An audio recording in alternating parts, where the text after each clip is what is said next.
Welcome to Terminology in Healthcare and Public Health Settings, Electronic Health Records. This is Lecture B, Definitions and Concepts in the EHR. The objectives for this lecture, Nonverbal Communication, are to define nonverbal communication, describe how nonverbal communication functions in the human communication process, and describe specific dimensions and give examples of nonverbal communication. Nordhaus and Nordhaus refer to nonverbal communication as a means of communicating that does not use words. Body language is a type of nonverbal communication, as is touch and the use of space. Nonverbal communication can also be vocalization other than words. You are probably thinking, if it's nonverbal, how can it be vocal? Examples of vocal communication would be a scream, clearing your throat, a sigh, a groan, or even a whistle. Non-vocal examples can also include gaze, frowning, raised eyebrows, and can be intentional or unintentional. Nonverbal communication is very important. Nordhaus and Nordhaus described a study that found that up to 93% of communication effectiveness is determined by nonverbal cues. Aligning your verbal and nonverbal communication is also important, since the message receiver could be confused or suspicious if the message sender verbalizes one meaning and, with nonverbal cues, suggests a different meaning. According to Nordhaus and Nordhaus, individuals in an interaction use nonverbal communication as an additional means of information exchange. Nonverbal communication can help share emotions and can support or contradict the verbal message. Nonverbal communication can also help maintain one's self-image and confirm or validate relationships. One of the most important functions of nonverbal communication is that it reinforces the expression of feelings and emotions. Like other professionals, healthcare professionals use the nonverbal expression of feelings and emotions to convey aspects of their inner states to others without having to use words. The nonverbal message does not always support what is said. Sometimes, in fact, it contradicts the verbal message. For example, when a health IT trainer is interacting with a clinician who is anxious about using the computer, a warm smile and calm body language might serve to communicate empathy and competence in a stressful situation. On the other hand, a scowl might communicate frustration or anger, even when the spoken words do not indicate frustration or anger. It is important to recognize that with healthcare IT, you are always an advocate for some type of change. Change usually creates stress. So, being empathetic to the users, stakeholders, and others on your team goes a long way toward alleviating some of the stress inherent in change, even if it can't relieve all stress. Positive attitudes and courtesy facilitate success. A second function of nonverbal communication is that of shifting and regulating the flow of messages between people. Through nonverbal communication, the conversation may end, shift in a different direction, or become more focused on one aspect. An example of this would be if a clinician gazes toward a patient exam room while a health IT analyst is obtaining feedback on a particular software program. This should indicate to the analyst that the clinician would like the interaction to conclude very soon, and they had better wrap things up. It is important to remember that clinical staff are continuously being asked to do more with less time, so be respectful and judicious with their time, and you will be much more successful.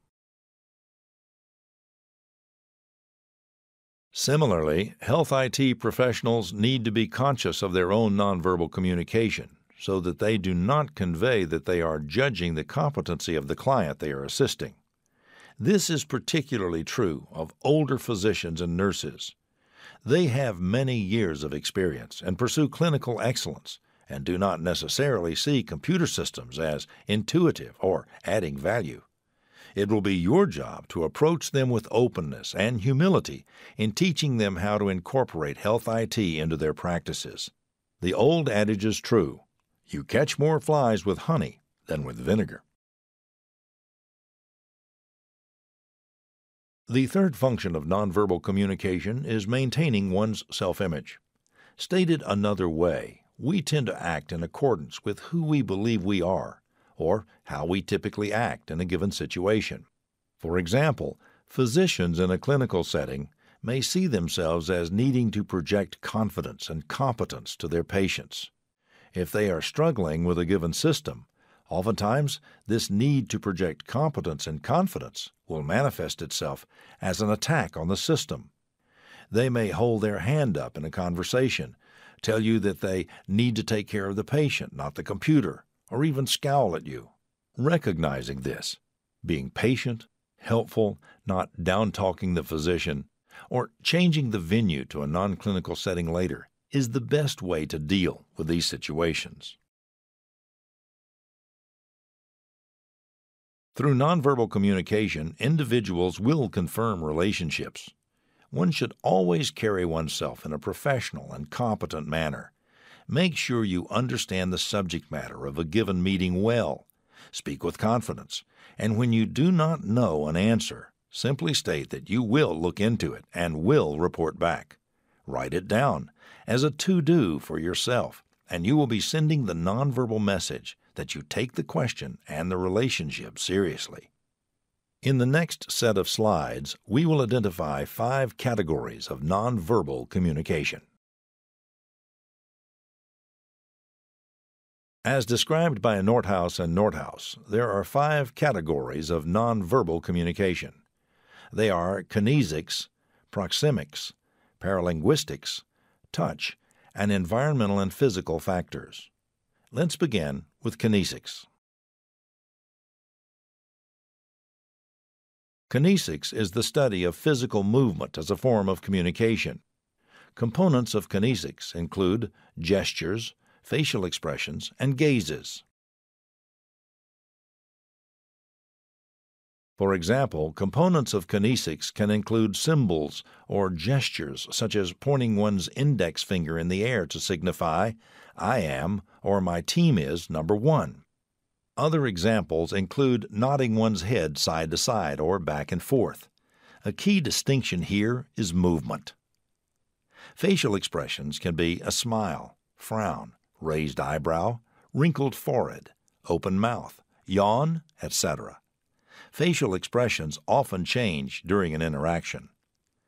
Gaze is a subcomponent of facial expression and plays a major role in effective communication. Nordhaus and Nordhaus describe research studies that suggest that people make direct eye contact between 50 and 60% of the time in one-on-one conversations. The average length of time of a single gaze is 3 seconds, where mutual gazes occur around 2 seconds. Gazes longer than that are not effective in the professional setting. Remember, good eye contact in a professional setting does not require lengthy gazes. In fact, lengthy gazes may be interpreted as staring or aggressive behavior.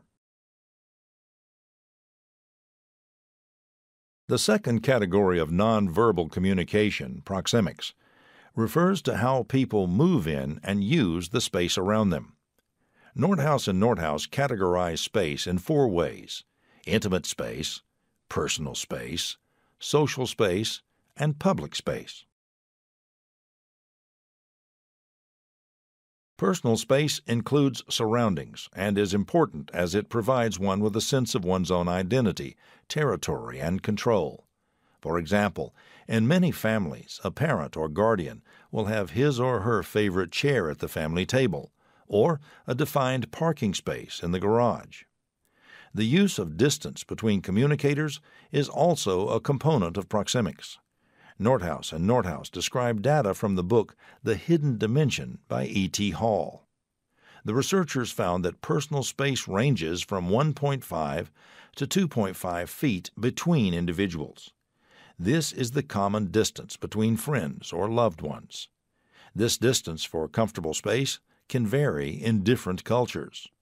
In contrast, social distance in communication is from 4 to 12 feet apart. This is the distance commonly used in work settings. In public settings, the distance between individuals ranges from 12 to 25 feet.